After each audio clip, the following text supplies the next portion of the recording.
to my channel, you guys. You're back with Nana.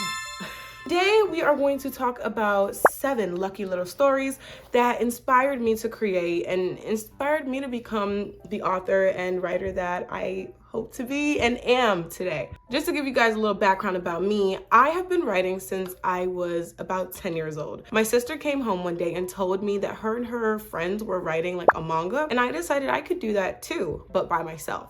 I'm not much of an artist, I won't lie. So I ended up putting together something that just wasn't even good, but it was mine and it was a story. When I realized I can't really draw that well, I decided, hey, like I really like this writing thing. So I would go to the art teacher and ask her if I could have just plain white copy paper. She'd be like, hey, yeah, here, take it, take as much as you need. And using that, I would write on paper, and I wrote about 3 stories like that, none to completion, 1 to completion. It was really cool, very cool experience in terms of where I started as an author. And these are the stories that kind of kickstarted that feeling in my chest. So just to start off with something that you guys might recognize, hey, you might not, Divergent. Divergent was a story that came out about 5 different factions and the fact that you had to belong to one. Your personality had been genetically modified to belong to one of these factions.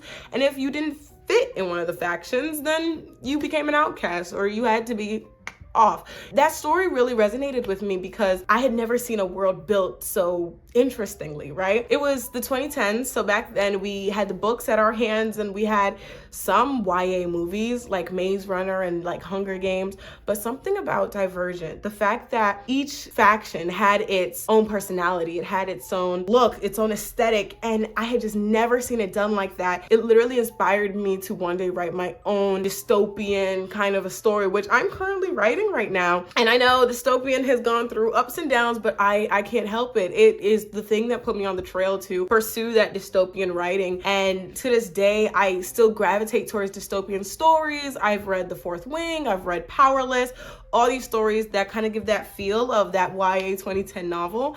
And Divergent was the first thing to really put me on. So the second story that I want to talk about is an anime, actually, One Piece. I've been watching One Piece before I even started writing. One Piece used to come on Toonami, if you've ever heard of it. It's a Cartoon Network thing that would come on at 12 a.m. every single Saturday. Such a good thing for little people like me who didn't really know where to find anime outside of it being pirated on YouTube maybe, or library. But the library didn't have everything and YouTube didn't have everything, so you would watch Toonami. Since I was young, I've always wanted a band of friends. I've always wanted that found family, and I've loved to read and write about them because of One Piece. As the story progresses, you get more and more excited to see how this world that Oda made, it progresses. You get excited to see how and where they're going to end up and if they're going to achieve their dreams.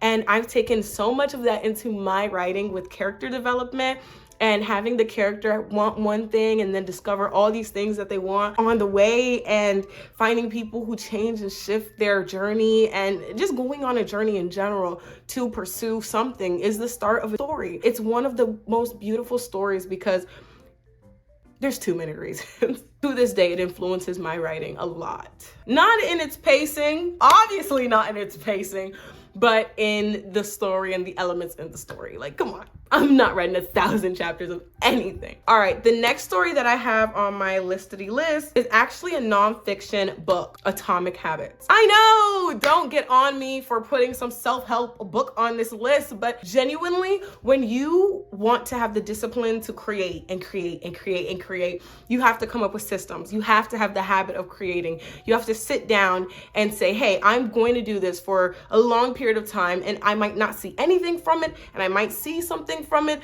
but it's in the passion, it's in the habit of doing it that gets you anywhere. Atomic Habits is really good at inspiring and igniting that passion, because when you read the systems that they outline in there, you're like, yeah, I could do this. I'm going to do it. I'm going to create a story. I'm going to make my biggest bookish dreams come true, and I'm not going to stop no matter what. And that's when you build the habit. That's when you build the discipline. That's when you show up for yourself again and again and again. And Atomic Habits is so good at breaking that down for you. It's really good at sitting you down and saying, hey, you need to do XYZ. And if you don't do this for this amount of time, then you're going to end up like this. And it outlines that really well. So, and the reason I'm calling it a story is because it has a beginning and an end, and it's put into words. You can follow what happens when you don't do certain things and the outcomes of that and the life that you imagine for yourself if you don't follow the systems that it outlines. The next story is Inuyasha. If you ask me what my favorite anime is, I'm gonna tell you One Piece. I'm gonna tell you Attack on Titan, I'm gonna tell you Demon Slayer, but really, it's Inuyasha. This is another one that I watched on Toonami since I was young. Went back and watched the whole thing, including the final act when I was older, and it's just never left me. From the soundtrack to the visuals, I promise you, it is one of those stories that visually and aesthetically, it captures you. It inspired me to create a mood when you're writing. So when people are reading a book, you get certain aesthetics, you get certain feelings. Like if you put on this music, it would fit this vibe. And to me, Inuyasha did that perfectly. If you even listen to one song, na na na na na na na na na na na na na na na na.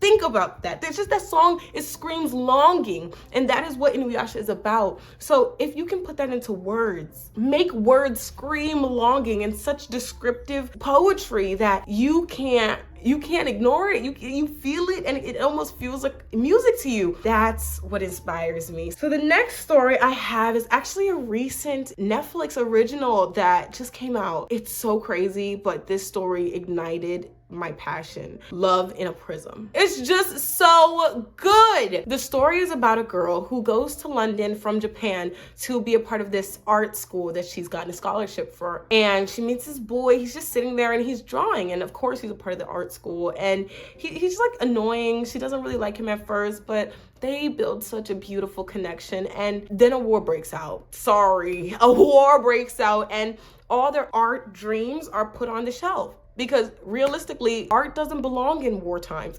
You can't draw yourself into a peace treaty. That becomes such a big thing in this story. That feeling you get in your chest when you know that if you don't do this, if you don't really do this, if you don't put everything behind this, if you don't continuously put your heart into this, the love you have for it into it, it's gonna wither away and die and you're gonna settle for a life that's colorless. That's what inspired me about that story.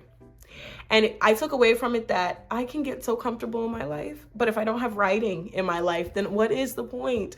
What is the point? You know, there are certain things, everyone has their thing.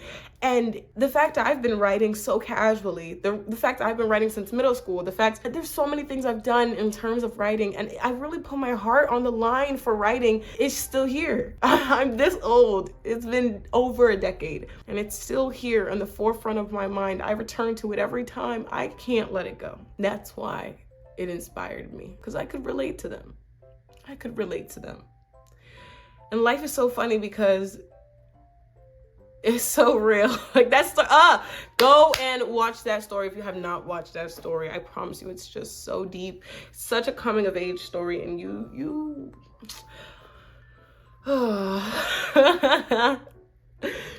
And then the next thing that inspired me to write and to create is the Anansi stories. I am Ghanaian. I'm a Ghanaian babe, Ghanaian girl, you know?